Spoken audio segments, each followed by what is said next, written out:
How's it going? So we're going to talk about some of our lessons that I've been doing Christmas lights since I think 2012, 2000. I think so. No, we've been doing it since 2011.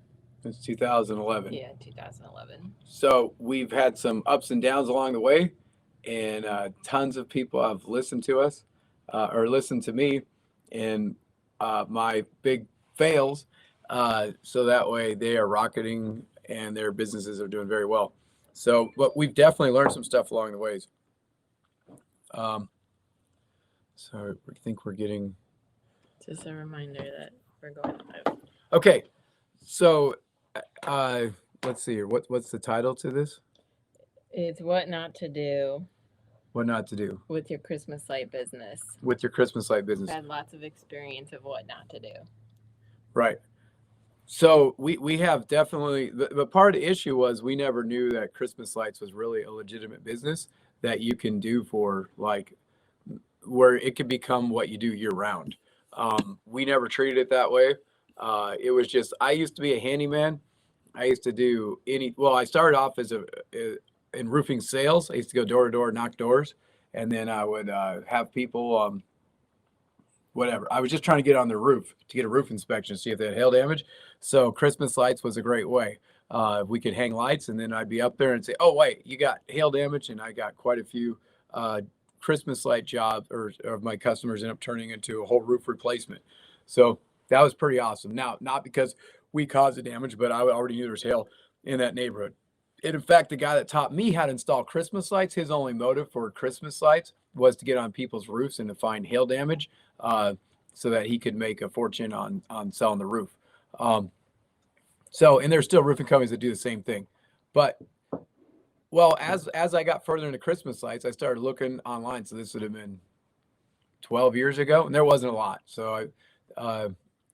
But I started to see there's other people that are doing this professionally, other people that are making businesses of it. So I actually started talking to my roofing friend that got me into the Christmas lights. It's like this is what roofers do in the winter to make it extra, to like a good side hustle. It gives you a little Christmas light money. So right away, I started raising my rates. I was Tanner. I was talking to him, and he was like $3 a foot. You got to get $3 a foot. So I started raising my price to $3 a foot. And right away, I started getting a lot of pushback from the guy that taught me how to hang lights. He's like, "That's robbery. How could you sleep at night? Like this is Christmas light money. You can't be charging people that." And he had been doing it for 10 years before he taught me how to do it. So, but anyways, that's the big lesson from that is you should go into your Christmas light season planning on making it a legitimate business. That really held me back for years because I never really planned on it being a business. That's a good tip. So somebody said, let's see. Oh, just gave my first six-figure estimate. That is awesome. Wow, If that's you awesome. if you're watching in the private Facebook group, just know your comments like anonymous. So, but six-figure estimate. I don't know if we have ever given a six-figure estimate. Maybe we did an estimate for a casino. We didn't get it, I mean, we've done but so. Like there was a light show in Connecticut. I helped. That was like a couple 100,000, but that was I was you just were a just a sales rep small for a part of factory. that. Yeah, and That's I did huge. I did a small part, and then I put him in touch with the factory, which sold him the whole show. So that was like a couple 100,000. I was about almost 200,000 altogether. Um, Donovan's done. I think a couple $100,000 install or estimates down in North Carolina. So but that's awesome. If you do a six-figure estimate, that's really good. So at $3 a And, foot, and what you year are you? you'd have to. Yeah, $3 a foot. You have to do about 30,000 feet, which is that's good because that's more than I even do even now. And I've been doing this for I don't think I even installed thirty We thousand started feet off at like in a year. $7 or $8 a strand for mini lights. Yeah, we Mm. actually no, yeah, we were at like $7, $8 a light strand for mini lights. They're like, well, the next year you don't got to buy the lights; you just rehang them, and you're getting $7, $8 a mini light. I Well, we were also buying them from Target. So, but anyways, let's start talking about the things not to do or for your Christmas light business. And I think my number one thing is to not enter or go through your season without an accountant. Now, it's not very exciting, but we learned pretty quickly our first year um, that an accountant is invaluable. Do you want to talk about what happened to us our very first year? Okay, yeah, a lot of you guys are going to be in the same boat with you're just starting your businesses and you're doing multiple different ideas to see what gets going. And so like I was a handyman. I did a whole bunch of different services. And Christmas lights, I just was like, okay, so most of my services, if I'm making 30, 40 bucks an hour, I thought that was decent. Well, because I was used to making by the hour, like working, I did Dunkin' Donuts and I did Chinese food delivery. I'd make 20 bucks an hour with tips. So I was like, okay, if I'm making 30, 40, I'm really killing it. So then Christmas lights, I was making sometimes 80, 100 bucks an hour. It's like, how, and everyone, other people are bashing me saying that you're going to go out of business. Like, that's so stupid. And I was like, I'm making really good money. Well, uh, we ended up, I didn't know anything. So, but I was making enough money that I was starting to bring people because I was getting so overwhelmed with work. Well, our first year, you need to even go back. So our first year, we hired somebody and they insisted that we pay them as a subcontractor. They were also on drugs, so don't take financial advice From from someone someone on drugs. So, and they were a very experienced carpenter. They knew way more than me. But they would yell and scream. It's like, I've been a 1099 employee for 20 years and you're going to try to put me on the books. And so I actually made all my employees go on the books except him because he was kind of my crew leader and he refused to go on the books. And so he's like, I've never been on the books. So, but then when we let him go, cause he got, this was like 10 years ago. Oh, this is another piece of advice. Don't hire somebody on drugs. Yeah. Well, he ended up turning us into the state for paying him his 1099 when he should have been employee because he wanted unemployment. So he ended up getting his unemployment, and we ended up getting audited by the state, and we had to pay. They audited all our books. So we had just got an accountant. They said, look, you need to get a payroll service. You need to get all these people on the books. This is really illegal what you're doing. So we were getting everyone legal. We were putting everyone on the books, but this one guy absolutely was adamant he would not go on the books. And then he turned us into the state because he wanted unemployment. And so he ended up on unemployment, and we got audited. And I think we paid what? Legally, he qualified as an employee. It was your material he was using. It was your transportation, your tools. Like you paid him hourly, so he was an employee. And so we had a state auditor. That's what they said. It's like, look, here's a real clue. If they're using your equipment, your vehicles, and then they're an employee. Like if they're taking a time clock, they're your employee. They said the number one clue that they are your employee. Can their business, if you go away, are they going to go out of business? Because if they cannot be sustained without you, then they're an employee. So basically, we paid thousands of dollars when we got audited. Yeah, and this was our very first year in business that this happened. It was like a total nightmare. But I mean, it was like 12 years ago, 11, 12 years ago at this point. But I mean, having an accountant to guide you through some of these things, especially hiring people, is so important because depending on what state you live in, we live in Connecticut, there's lots and lots of red tape. So you just need to make sure that you're doing everything right. And then that was our one accountant thing. And then our other one was having an accountant that's able to give you advice. So like the job that you didn't really understand your overhead. Yeah, so my accountant, we had a great accountant. We don't use them anymore, but they were. I mean, that's debatable, but I guess. I really liked them. They made us pay way too much to IRS, but I liked them. But it's just if you would like to give away money to the IRS, then get a very conservative accountant, and that's what we had for many years. But they would put me in the office like, you do not understand overhead. I was like, look, I'm making $35 a man hour out there. She's like, those are going out of business numbers. You do not understand overhead. And so my accountant was really trying to drill me and grill me about like overhead. Like, you cannot function. You will go out of business. She said, if you're doing $45 a man hour, those are going out of business numbers. Like, you can, and you have to include yourself when you're on a job. If you're there and you got 2 guys, that's every hour you're there, that's really 3 man hours. I don't care if you're sitting in the truck running estimates, it's still 3 hours that 3 people there. If you're going out every once in a while directing them, then that's 3 man hours. You need to include yourself in that. But that's part of, you have to figure out all that stuff. But then one of the main things though, your insurance, if you're going to have guys climbing around on the roof, it's one thing to risk your own life, but if you're going to send guys out there running on ladders and all that stuff, it's dangerous stuff. That's why most states require workman's comp. So we got workman's comp, and workman's comp is going to be probably your biggest bill of your business. But so anyways, you were billing the customer $35 an hour for each man hour, and with workman's comp, insurance, was it like all the different state taxes that you have to pay? It cost you more than $35 an hour. So it was like, no matter how hard you were working, the harder you worked, literally the more money you lost, which is just really crazy. Let's see. Somebody said, yes, great advice. Misclassification lawsuits happen all the time. Guys always want to be 1099, then sue for benefits. Yep.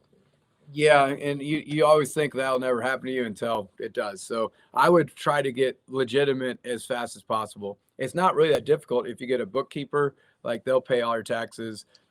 We use QuickBooks, and I mean, it's definitely not cheap, but they file all the paperwork for you, and it's really... and not having an account. Like one time we didn't pay our 1099s on time, which they're due. You have to pay our 1099s by the end of January to every subcontract you have. So we paid them like a month late. Well, no, we give the 1099s to the subcontractors on time, but I don't know. Sometimes I really mess stuff up. This happened twice.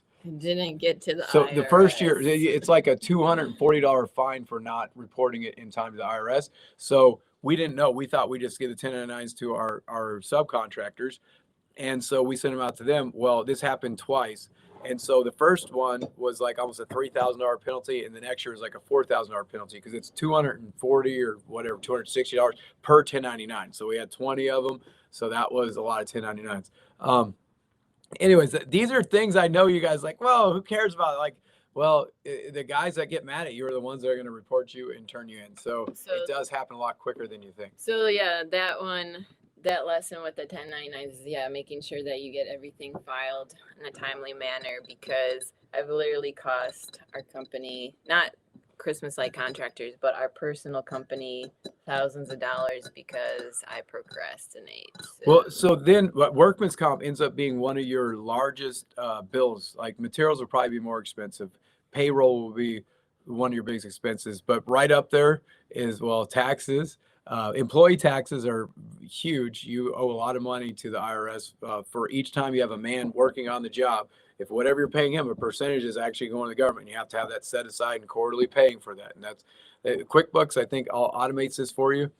So I'd highly recommend getting QuickBooks. But you need an accountant. Like I'd find a payroll service, someone that's going to guide you through the process. I mean, Kaitlyn said that sure, they're expensive, but it's really not. I think you can find them pretty affordable. A payroll service. Oh. If you got like 2 guys, you're trying to, especially if you're doing Christmas lights and you have a bunch of, like, end up having 4 or 5 guys through the season, you don't want to have to worry about all this stuff. So there's payroll services that will charge you like $100 a week or per person. But it's the one person costs a lot, but any additional person is only a couple bucks extra a week or something. I mean, the point is that it is an expense that is worth paying to have it done correctly. Like, I've paid enough in fees and penalties to know that I don't want to mess it up again. So yeah, so you learn through pain's a great teacher. So you learn a lot of, we've learned through a lot of pain. We're speaking from experience. So I know this may be boring to you guys, don't want to hear it. A lot of people are losing because it has nothing to do with Christmas lights, but this all really affected our Christmas light business. So then we were trying to bring down cost on workman's comp. And so I actually went into my my insurance, the person, they really should be called an insurance sales rep, but they're called your insurance agent. And I asked them, well, my bill so much was for workman's comp was so much next year. How can I bring it down? She's like, we need to start hiring people that got their own workman's comp. So I started all my 1099s. I started to make sure that I would have their 1099 before they start the job, and that they'd had workman's comp on there. I got all that straightened out. Well, guess what? She counseled me. Some of the guys that were working for me were also doing some side gigs and trying to start their own companies. So they ended up getting their own comp policy. I was like, well, I can't, if you're not going to work by the hour anymore and you want a percentage of the job, okay, that's fine, but I need a copy of your comp. So that way I'm not paying comp on top of you because you don't have comp. So my insurance agent actually got me, one of my main installers got them like a ghost policy, which doesn't cover them. It only covers if they end up having employees. Well, they pretty much work by themselves. So I ended up getting so me and Kaitlyn, or Kaitlyn and I, we were out doing Christmas lights one year, and we got we just got a letter today. Our audit is due for workman's comp, but we had a workman's comp audit like a month before we're starting to hang lights, and the auditor was like, "Oh boy, this is not going to look good for you guys." And he's being really nice, but then we were actually getting done installing lights, and we come home and we get the mail, and it's like, "Oh, this is our audit. Let's see." And it said that we owed at that moment, it was $24,000, and we had 30 days to pay. Now, keep in mind, my wife was working for like $14 an hour, I think, at the As a time. substitute teacher Yeah, when you weren't doing Christmas And she's lights. like, "Are you serious? Like, this is more than I make in a year. This is more than I make in almost 2 years." She was like, this is ridiculous." And we had 30 days to pay it. And this is like when I was just starting out in Christmas We were lights. very poor. But my insurance agent that counseled me to get this ghost policy for my employee that was starting his own business actually knew that his policy wasn't going to count when we got audited. And so, I mean, she gets a bigger commission. Like she gets 10% of, or I don't know what it is, but I think it's 10% or 20 or 15% or whatever of your total workman's comp that you pay for the year. That's how the agent gets paid. So like the higher my audit is, the more money she was going to make. So anyways, So the point of the story is to know how your insurance policies work, and you don't want to get blindsided. yeah, make by sure when things. you're hiring guys 1099, make sure they got their own comp, or your comp is going to cover them. When that means you're going to have to pay for that. So if they get hurt, yeah, your comp will cover them, but they're also, when you get audited, when you get workman's comp, you get audited every single year. It's not if you get audited every single year, you get audited. It's not a bad thing. It's just part of how it works. Right, I mean, and this audit is sounds bad, but anyone it's that's just not. watching this, been in business for a while, already knows these things. This is only for the absolute brand new installer. Well, a lot of people that don't have employees, they're one man crew. They don't know, or they don't maybe, they're not knowledgeable about how that works. Which if you have somebody working on Christmas lights with you, like, you do not want anybody on a roof without having workman's comp. It is not worth it. It is not worth it. Yeah, I know several guys that are out of business because guys that work for them got hurt, and when you don't have comp, it really can be a bad thing. All So right. So do you want to talk about? Let's talk about jobs, things not to do. no, we didn't. Oh, okay. Do you want? So like, okay, Christmas light Well, training. So talk about employees. So I'll say our next segment is about employees. Okay, so our next segment, is about employees. Okay. Good job. Okay, so you got to find someone that's teachable. So I used to hire experienced people all the time, and that was my favorite thing to do, hire experienced people because they already know what they're doing. Over the years, I like to find people that are teachable, people that are moldable. I have a whole bunch of college students that work for me.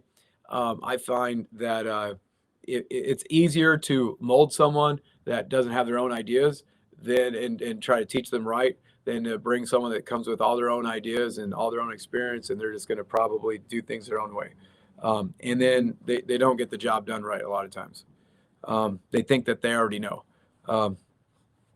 Okay, don't start to pay too high. So for our Christmas lights, I think we pretty much standard pay everyone $15 an hour.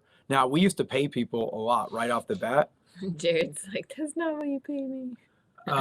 But you think that the more you pay, that the harder they're going to work. That's not how it works. So what we do is we start them at 15, $17 an hour, something very basic. But if they're good within the first week or two, we start giving them raises right away. So that way you can start to move them up, and they see that you're noticing they're trying hard. Versus if that's just what we do. I used to pay people a lot right off the get go, and it does not equate to them working harder. Well, and it doesn't give them incentive to like impress you because they're not like striving for a raise, really. Right. Or that's at least what we found. Don't hire someone you're not. Yeah. Don't hire someone you're not willing to fire. So yeah, I mean, you have to be willing to let people go. So I used to hire a lot of friends, a lot of people in church, and don't so much anymore because you're going to have to fire some of these people. You're going to have to let them go. I mean, when I fire people, I just kind of don't. I mean, if the crews don't want them on the job, it's really hard to put them out with the crew. So if they're not a good worker, then I just have to say I'm sorry. The crew is busy and they're pretty set for the day, so nope, we don't have much for you. And it's better if you realize they're not a candidate and you let them go pretty quickly, because the longer you let them work for you, the harder it gets to be to sever ties. Okay. Training, don't assume people know the obvious. So even this year, I just made this mistake last year. When we were taking down lights, I was like, who in the world would do this kind of stuff? Like, we have training videos and all this stuff. So you can't just assume that your people that are out there installing, that they really know what they're doing. So you have to start at the very basics every year. So like this year, we're going to go to the light show because we start that. We actually do a little Christmas light village, and we do a bunch of lights on the rooftops. We're actually going to have a training there. So if you guys want to get in-person training, we're going to have it there. There's like a lot of 6-foot roofs, 8-foot roofs. So you can do very easy pillar wraps, trees, all that stuff. But I'm going to have a big training day with my own installers and this is going to be in, I think, September and October. And the reason I'm doing that then is because that's before I get really cranking into the install season. And I need to know, I'm going to micromanage my employees at that point and make sure that they all know what they're doing and they're installing it the Christmas Light Installers way. Like, my official company name is Christmas Light Installers for my install business. And I can't have guys working for me that are doing hack jobs, like that don't have top-notch work, like they're putting 2 males on a plug. Like, that's just not, it can't be tolerated. So I'm going to go through and show all the college students, all the new hires. We're going to go through for a day or two and install this Christmas light village. And I'm going to micromanage them and watch them, because trying to train them when you get really busy, you're like, to you, it's easy because you screw in a light bulb, put a clip, but a lot of times they'll put on the clip backwards, put in the light bulb crooked. And it's like very frustrating. Yeah, putting the clip on upside down. It's like, I don't know how you can get so. But it's something that's happened like many, many times, dozens of times. And then you're going on a job, it's like, who did this? So even our subcontractors, we hired them this year, and we found out the subcontractors, there's 1 or 2 skilled guys, but a lot of the other ones have no clue. And sometimes the subcontractors don't train them what they're doing. So I'm going to make my subcontractors come to the light show, and I'm going to make sure they're installing it my company's way. So that way, because that's early in the season before they go out and start installing all these jobs, that when I come back, it's like, what in the world are these guys? A bunch of like this is not the way our company installs this. Yeah, like there's been a lot of times that I've been training people to do trees, and it's usually men that I'm training, and they kind of look at me like I'm stupid, like I can't believe that they're listening to me about how to put up mini lights. Like, it seems so obvious. I'll be like, make sure you don't put the male plug, start with the male plug at the top of the tree. Like, make sure you're not doing that. And they look at me like I'm an idiot. And then, I kind of let them do a little bit on their own. I walk away, and then sure enough, they did that. They put the male plug at the top of the tree. And I'm like, do you literally remember me saying that? And it seems so obvious, but people, they just use their brain all the time. So, I mean, we run a pretty large Christmas light business. So we're breaking it down to the real basics, like back when I was just starting out, because that's where I know most of you guys are at. So I know you guys want to hear someone doing 7 figures and how. Okay, I'm being serious because Okay. I know this is what you guys really need to hear to grow your business. Because to get to the 7 figure level, you first have to get to 6 figures. So getting all this stuff figured out will help it so you can start to scale. Because you're not going to jump to 7 figures if you can't even figure out how to get to 6 figures. So things not to do is sending an inexperienced employee out on their own.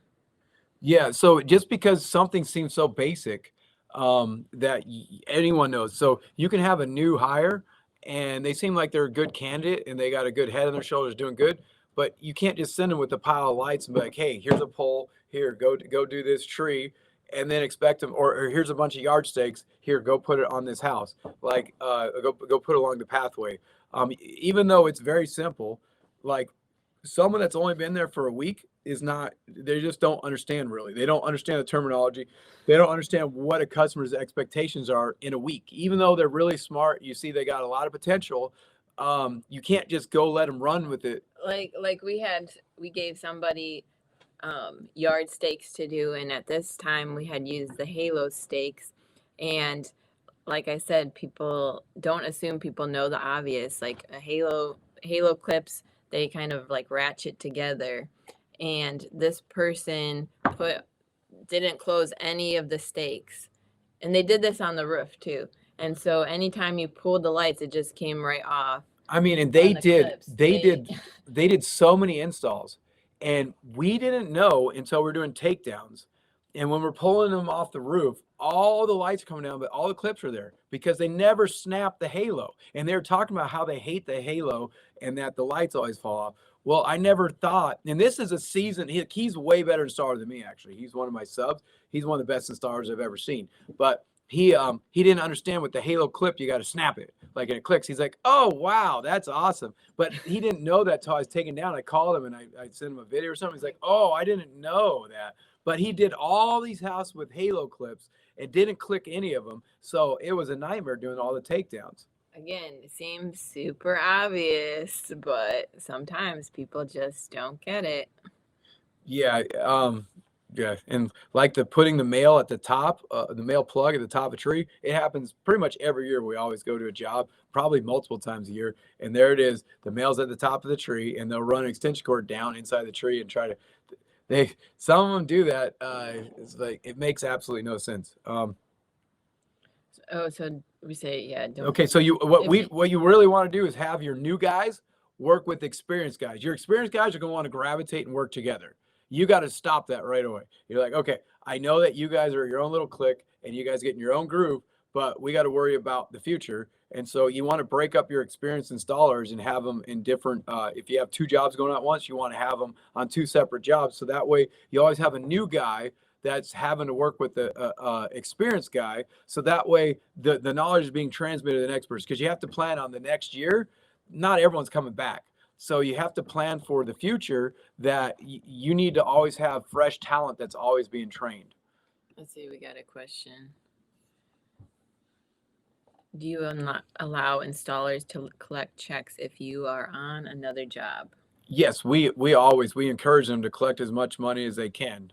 Now, even if they get cash, we definitely tell them to call us whenever they're getting cash. Most homeowners will actually call the office to make sure it's all right to give them cash, because they know that installer would take. But if you got installers working for you, you're worried about like taking cash from the homeowner. I mean, you got bigger problems from your. I mean, if you really are hiring people that are stealing money from the homeowner and not giving it to you, like, you got other business issues. I think that there's been times where we didn't want the customers to know how much the job was, or we didn't want the employees to know how much the job was, because it creates sometimes it can create some. So that was for a while. I've kind of feelings. changed my mind. So it is awkward. Your installers see how much you're charging on the job, but if you pay your installers well, they don't really care, because they're like, well, in order for me to get paid what I'm paid, they got to charge enough. So how can I give my guys raises if I'm charging next to nothing on the job, where I'm better able to stay in business? How can I give my guys raises? I mean, every year my guys come back, they want more money than the year before. So what am I going to charge the customer less? So I mean, but also we tell our customers like, look, we're not the cheapest installers in the city. We have top-notch employees. We have some of the best employees in the country. So our installs are some of the best. Like we just, if we do a job and we underbid it, like it's our fault. I tell my guys that work for me, that look, if the job is underbid, I don't care. It's our fault. Put a note in the file, but make the tree look good, make the pillars look good, make the house look good, because we're not going to do a job that looks bad. That's just so sometimes we will underbid a job and we're going to make it look good. But that's, I want to just make sure that we're providing a premium service to any of our customers. But because of that, I even just told my installers this year, I was like, look, you have to understand, we are one of the most expensive installers in the city, but that's because we don't want to compete with all the guys that are just learning how to install and their jobs don't look like mine. We have the best installs in the city. So we charge accordingly. But I pay my guys because they are worth it. Yeah, so I think that's the big thing, that yes, they collect checks for us, but it is because we also really try to take care of our guys, that there's not any hard feelings about what we charge. Yeah, and anytime I can get one of my installers to go collect the check, that's so much better than me having to Stress follow off up. of your shoulders. Because I know Jobber, I have Jobber, and I can bill them even if they don't pay. But I'd say probably if you look at a lot of these big installers that talk about they don't have a high of return customer retention rate like as some other installers, I would question some of them because they habitually just zap their cards after a couple days.